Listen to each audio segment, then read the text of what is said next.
السلام علیکم ورحمۃ اللہ وبرکاتہ۔ آپ دیکھ رہے ہیں دا اسلامک انفارمیشن۔ صحیح حدیث میں کفل نامی ایک بنی اسرائیل آدمی کا قصہ آیا ہے۔ ہمارے نبی محمد صلی اللہ علیہ وسلم نے فرمایا کہ بنی اسرائیل میں ایک آدمی کفل نام کا تھا جو ہر قسم کی برائی میں طاق تھا۔ ایک دن اس کے پاس ایک عورت آئی اور اس نے اس سے کہا کہ اگر تم مجھے اتنے روپے دے دو تو میں اپنے آپ کو تمہارے حوالے کر دوں گی اور تم کو مجھ سے اپنی خواہش پوری کرنے کا حق ہوگا۔ وہ شخص پہلے ہی سے برائی کا عادی تھا، اسے یہ موقع غنیمت نظر آیا اور اس نے اس عورت کو رقم دینے کا وعدہ کر لیا اور اس سے اپنی نفسانی خواہش پوری کرنے کے لیے کسی کمرے میں لے گیا۔ جب برائی کا وقت آیا تو وہ عورت کانپنے لگی اور اس پر خوف و دہشت طاری ہو گئی۔ اس نے اس عورت سے پوچھا کہ تو کیوں خوف زدہ ہے اور کیوں کانپ رہی ہے؟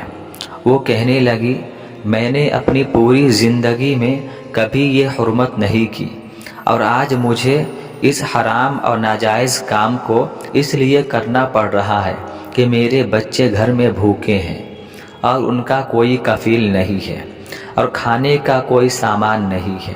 میں انتہائی مجبور ہو کر سوچنے لگی کہ کیا کر سکتی ہوں، تو میرے ذہن میں یہ آیا کہ میں اپنی عصمت اور اپنی پاک دامنی کو بیچ کر اس سے جو کچھ روپے حاصل ہو جائے اس سے بچوں کے گزارے کا انتظام کروں۔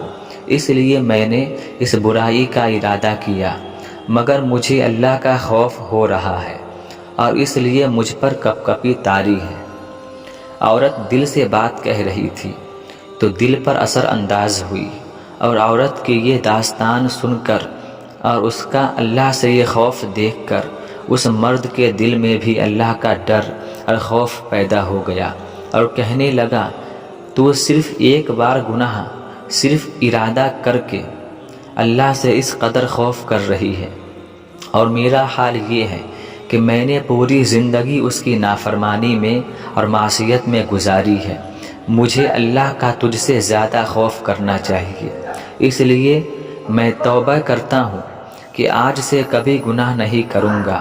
اور کہنے لگا، میں نے جو کچھ تجھ سے رقم دینے کا وعدہ کیا وہ بھی تجھ کو دوں گا۔ چنانچہ اس نے اس عورت کو رقم دے دی اور برائی سے توبہ بھی کر لی، اور وہ عورت وہاں سے واپس ہو گئی۔ یہ آدمی اس کے جانے کے بعد ندامت کے ساتھ اللہ کے سامنے رو کر گڑ گڑا کر اپنے گناہوں کی معافی مانگنے لگا، اور اسی حالت میں اسی رات اس کا انتقال ہو گیا۔ بنی اسرائیل میں اللہ تعالیٰ کی ایک سنت جاری تھی کہ جو آدمی اچھا ہوتا اس کی اچھائی اور نیکی قدرت سے اس کے دروازے پر لکھ دی جاتی، اور اگر کوئی برائی کرتا تو اس کے دروازے پر اس کی برائی کا ذکر کر دیا جاتا تھا۔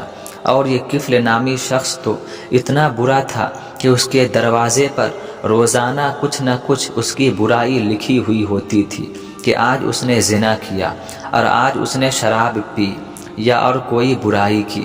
سارے شہر میں اس کی رسوائی ہوتی اور سب لوگ کہتے تھے، یہ کیسا برا آدمی ہے، اور لوگ اسی وجہ سے اس سے ڈرتے تھے اور دور رہتے تھے۔ نبی کریم صلی اللہ علیہ وسلم فرماتے ہیں کہ رات کو اس کا انتقال ہو گیا اور صبح لوگ اٹھ کر دیکھتے ہیں کہ اس کے دروازے پر لکھا ہوا ہے، قد غفر اللہ للکفل، اللہ تعالیٰ نے کفل کی مغفرت کر دی، اور لوگ پڑھتے ہوئے جا رہے تھے۔ گزرنے والے روزانہ دیکھا کرتے تھے کہ اس کے دروازے پر کبھی کچھ تو کبھی کچھ لکھا ہوتا تھا، مگر آج عجیب بات ہے کہ اس کے دروازے پر اللہ نے کفل کی مغفرت کر دی لکھا ہوا ہے۔ لوگ کہنے لگے کہ آج اس کے ساتھ کیا معاملہ ہوا، اتنا برا آدمی، اتنا شریر اور فاسق آدمی، اور اللہ نے اس کی مغفرت کر دی۔ جب لوگوں نے تحقیق کی تو اس عورت کا واقعہ معلوم ہوا۔ خود عورت نے آ کر بتایا کہ رات ایسا ایسا واقعہ ہوا تھا۔ تب لوگوں کو سمجھ میں آیا کہ اللہ تعالیٰ نے اس لیے اس کی مغفرت کر دی۔ آج بھی توبہ کا دروازہ کھلا ہوا ہے، بس ہمیں ایک دفعہ سچے دل سے توبہ کرنے کی ضرورت ہے۔ یقیناً وہ ہمارے سارے گناہوں کو بخش دے گا، کیونکہ وہ غفور الرحیم ہے۔ سبحان اللہ۔ دوستو، آپ بھی ایک مرتبہ کمنٹ سیکشن میں جا کر سبحان اللہ ضرور لکھیں، تاکہ اس کا ثواب ہمیں بھی ملتا رہے۔ آمین یا رب العالمین۔